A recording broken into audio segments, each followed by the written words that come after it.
fabulous show. Alaska. I Heartbeat Alaska. It's Heartbeat. Alaska. Pull up a chair and enjoy the show. Hear it from Sitka to Barrow. Gather around for Jeannie's show. It's the Aleut, the Indian, and the Eskimo. It's the Aleut, the Indian, and the Eskimo. Welcome one, welcome all. Hello everyone and welcome to Heartbeat Alaska Native News and Information. I'm Jeannie Green. Thank you so much for joining me. Today I am painting. We're moving into a new studio and we're looking for volunteers. More about that later. Today on Heartbeat Alaska we travel up the Nushagak River. Fishing is a major issue still. We aired this story a few years ago, but the issues remain the same.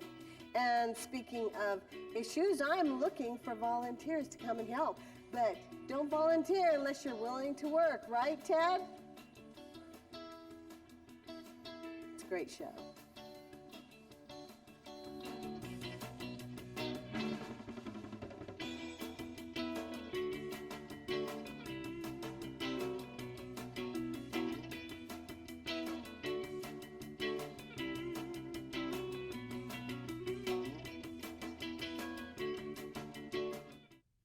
Heartbeat Alaska would like to thank the following sponsors for making our show possible. Brown's Electric. Thank you, Brown's Electric, for your generous support. Heartbeat Alaska is also brought to you by Frontier Flying Service. Thank you, Frontier, for getting Heartbeat Alaska airborne. Heartbeat Alaska is made possible by Kupik Carlisle Transportation, your full-service transportation and logistics company. I'm standing here in my studio 2B in Anchorage, Alaska, but I'd much rather be on the Nushagak River. From home, we love Heartbeat Alaska.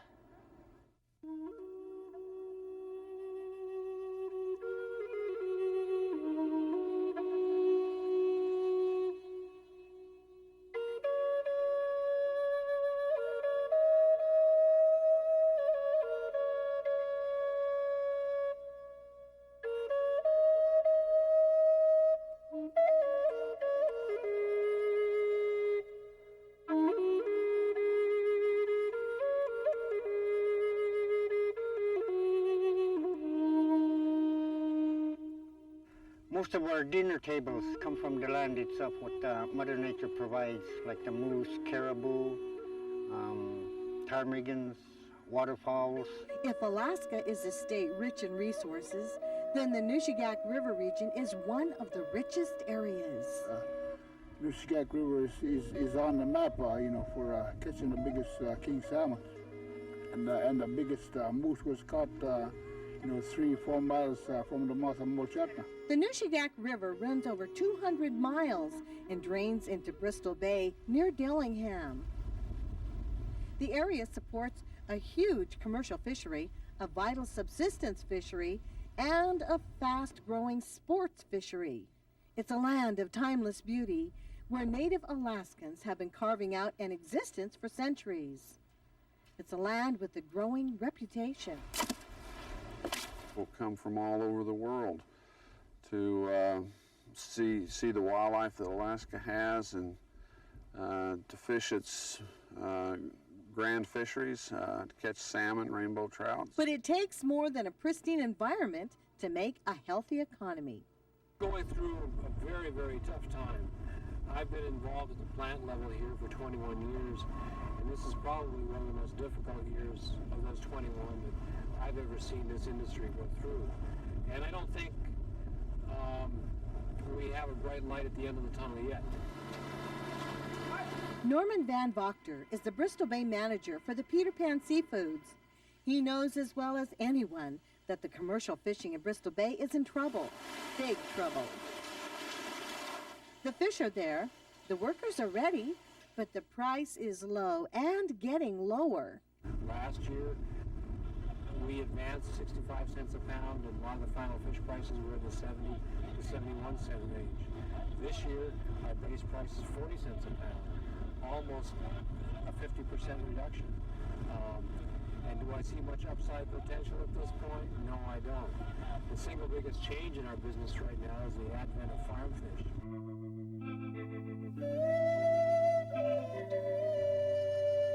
We had a disaster year. We didn't catch much fish out in the bay, and the price has been going down so low. I had to look for elsewhere to find a job, for the summer, Gabriel Andrew has felt the price drop firsthand. He's just one of many Bristol Bay residents faced with a situation that is getting worse and worse, and faced with decisions that are getting harder and harder. Well, out here in the bush, you don't get very much jobs, opportunities. You'd have to go move to Dillingham or to Anchorage to get money. Like in the past we share and share alike with our lands, with the moose and caribou and any kind of wild subsistence we do, fishing, we all share and share alike. But today, since the money is going down the drain with commercial fishing, it's going to get tougher. Wassily Hanson has also seen tough times before and knows that tough times mean tough decisions, but some decisions are forever. I think maybe the price of fish going down the drain, and they're not doing like they used to do. But now today, that since the price of fish going down, and not very many people are very getting interested in the fishing because of the price. And now the people, I think, maybe turning to their lands and trying to sell a piece of land here and there, just trying to for their livelihood in the future. What Wassily is talking about are native allotments. Native allotments are parcels of land up to 160 acres that were granted to Native Alaskans from early 1900s up until the 70s. These were intended to be places where the people who were given the allotment, the allottees as they're called, could hunt and fish for subsistence. And the fish are there. Well, to begin with, there weren't any sport camps up here. We quit commercial fishing early and came up here, and we were the only boat on the river.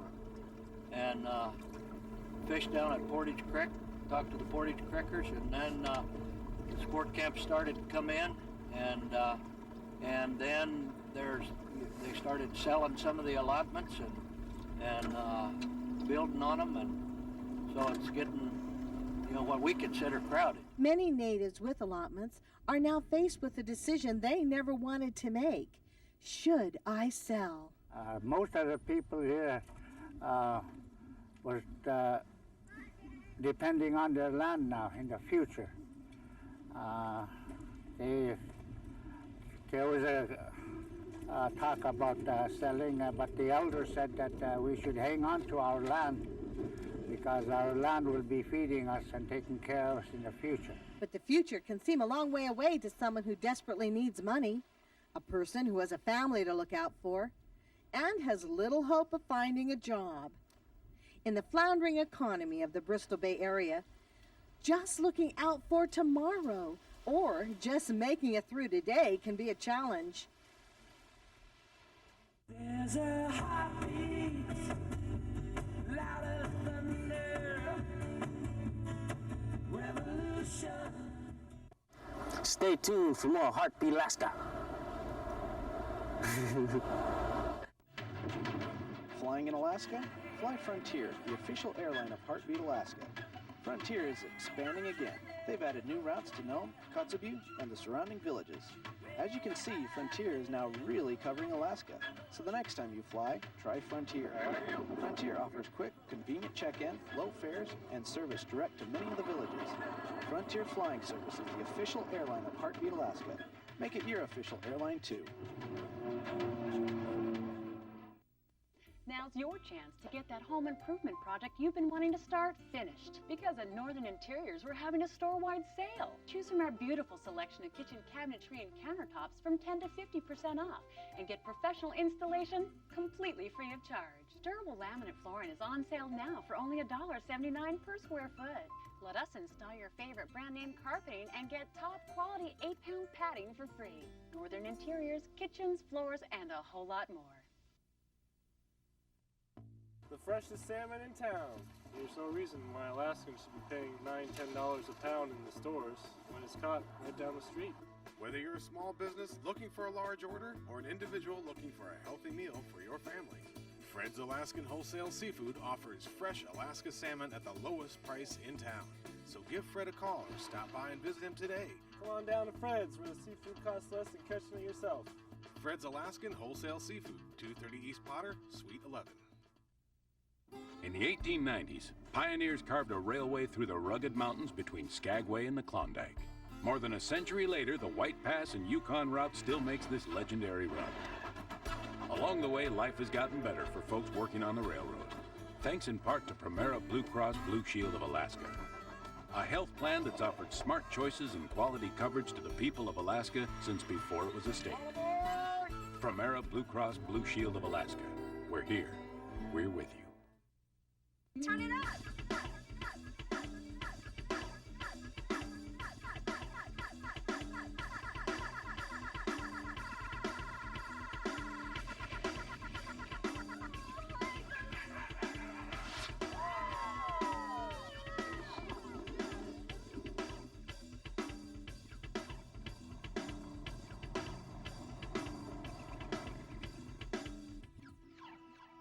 Turn it up!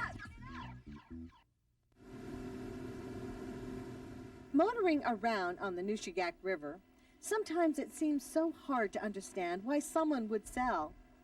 But when a 100-acre allotment can sell for anywhere between $50,000 and $300,000, some people have little choice.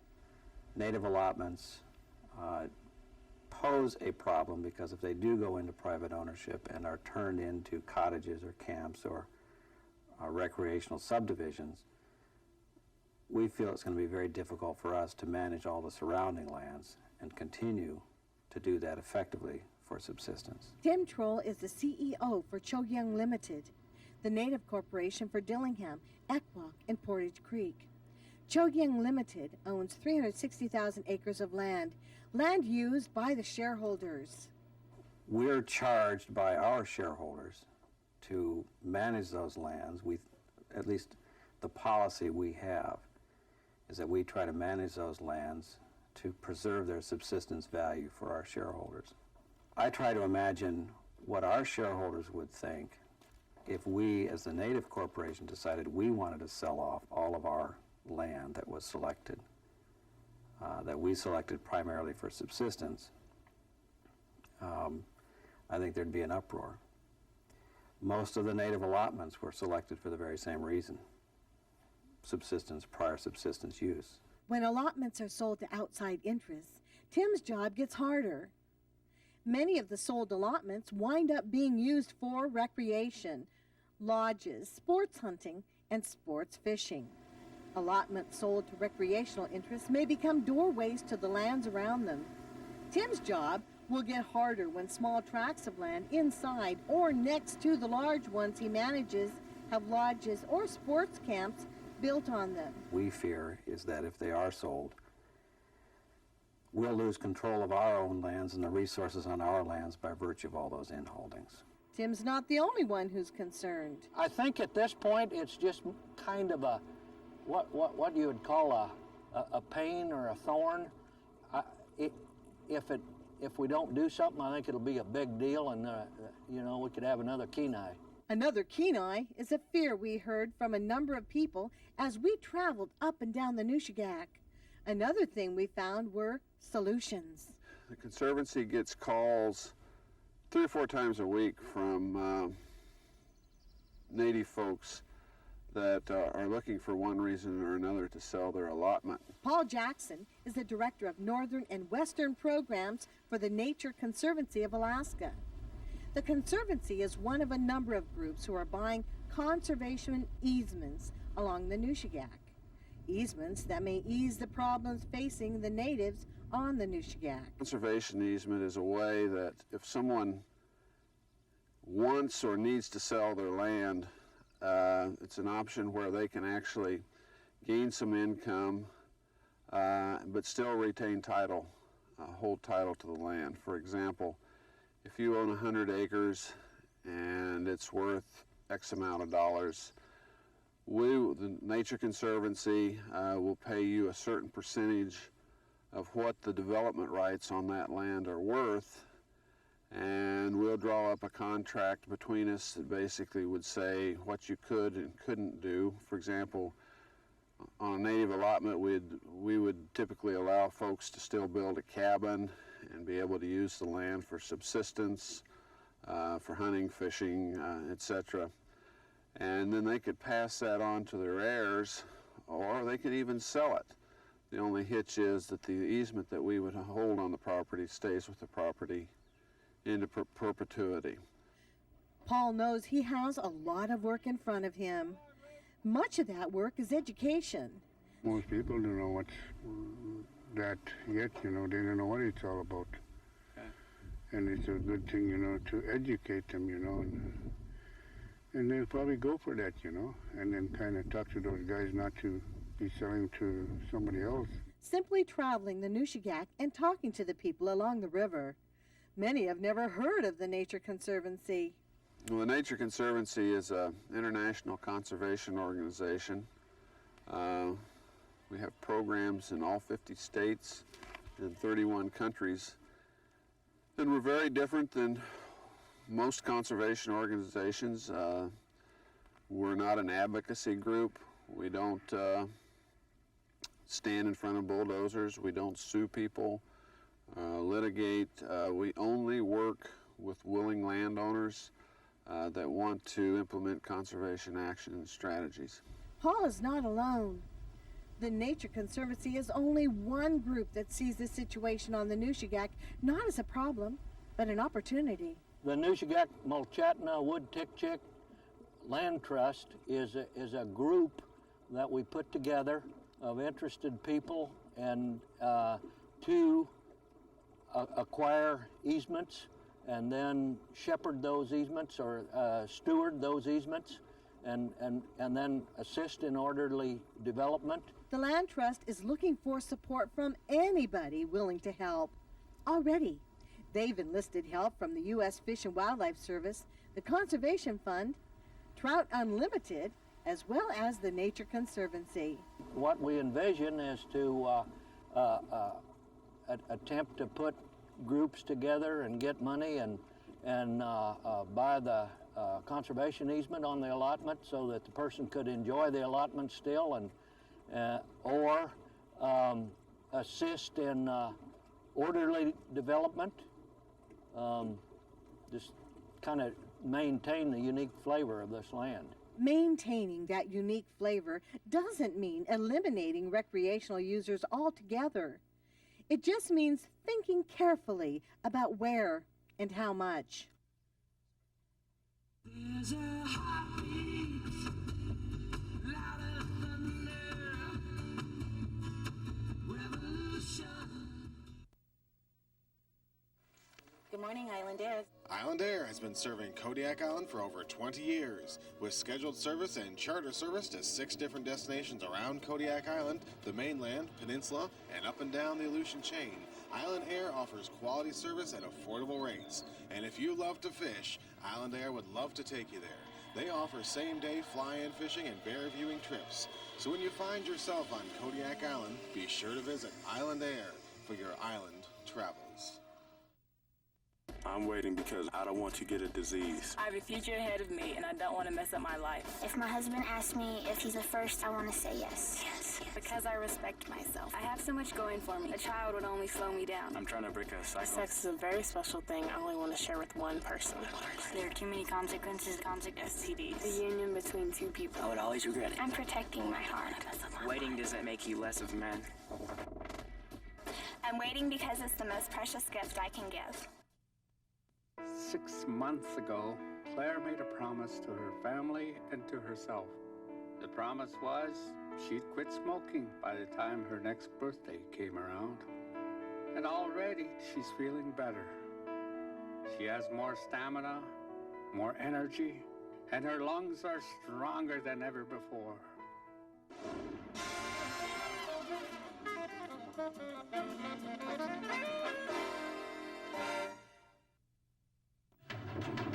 Flying in Alaska? Fly Frontier, the official airline of Heartbeat, Alaska. Frontier is expanding again. They've added new routes to Nome, Kotzebue, and the surrounding villages. As you can see, Frontier is now really covering Alaska. So the next time you fly, try Frontier.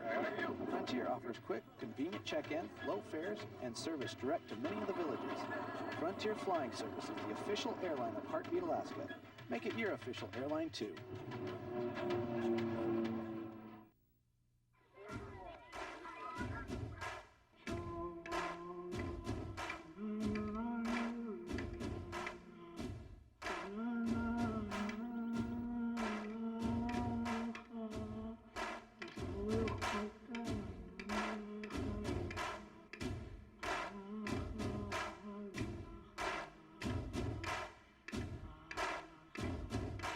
Look for Heartbeat Alaska, because we're looking out for you.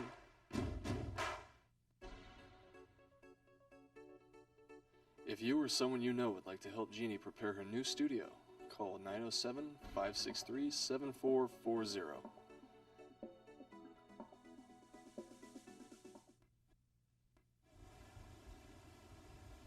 And there's nothing bad, inherently bad, about sport hunting, sport fishing, or lodges. It's just how much and where. Some places are better suited to, for example, put up a lodge than other areas. So we'd like to work with people to help identify where some of the critical habitat is and where some of the less critical habitat is.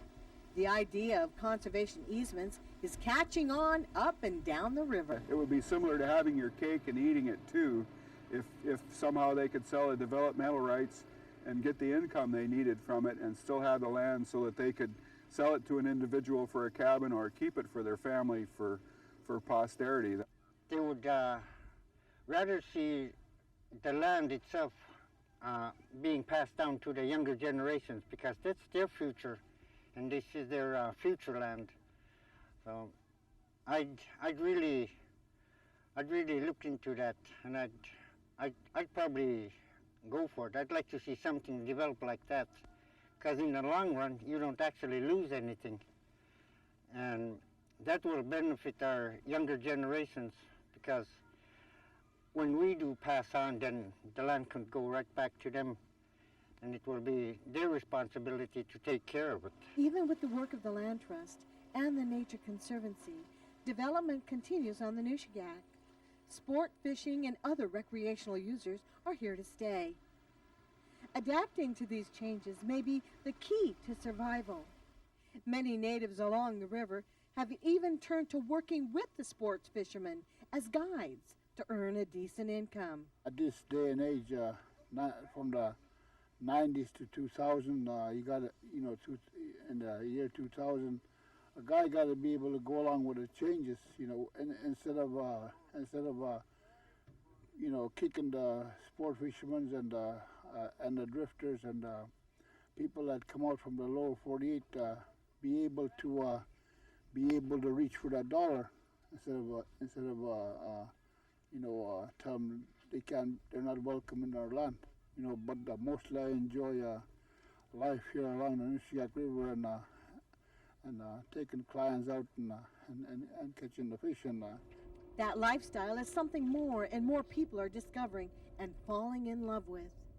The questions for the future of the Nushagak are not who will be allowed and who won't, but how everyone can get along together. I think there's a lot of opportunity for everyone to work together as far as managing these allotments. The Nature Conservancy and the native corporations that are involved, I think it works for everyone to do that, and I think all the user groups appreciate what's here. The beauty, the naturalness of it, everything that's here is something that all the user groups that come here really want to see and try really hard not to destroy in any manner. Well, hold it up so we can see it. And we have a huge variety of user groups that come out to use this land. We have sport fishermen, we have people that come for subsistence, people that live here that either sport fish or take a moose for their freezer or a caribou, people that set their own subsistence nets and everything. And we've found a way on the river to make it all work so that all the user groups are able to get along and live in a cooperative manner. And it's been quite an evolution and an experience that makes me feel good. The importance of sharing and protecting the resource goes far beyond the people who live on the Nushagak.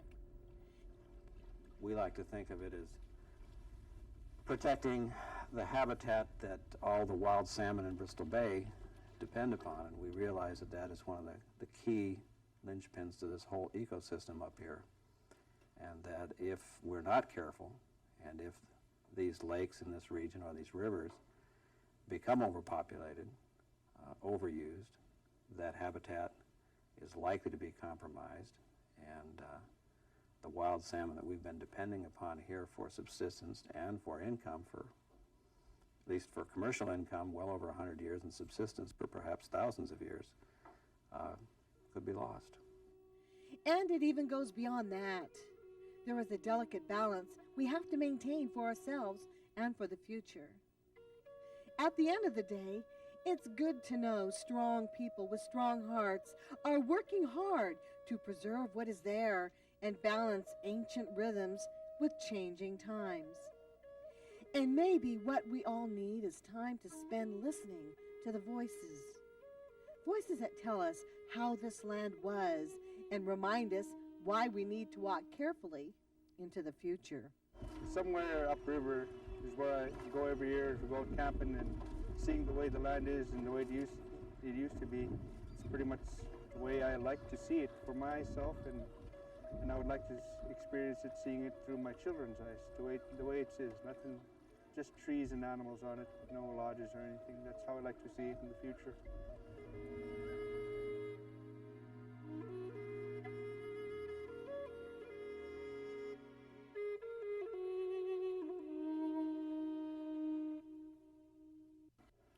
Thank you everyone for joining me for Heartbeat Alaska. Remember, I'm looking for volunteers. Come and help me renovate my studio. Call 907-563-7440. Hello to all my good friends in Allotments. Have a great day. God bless every single one of you. Join me again next week for more Native News.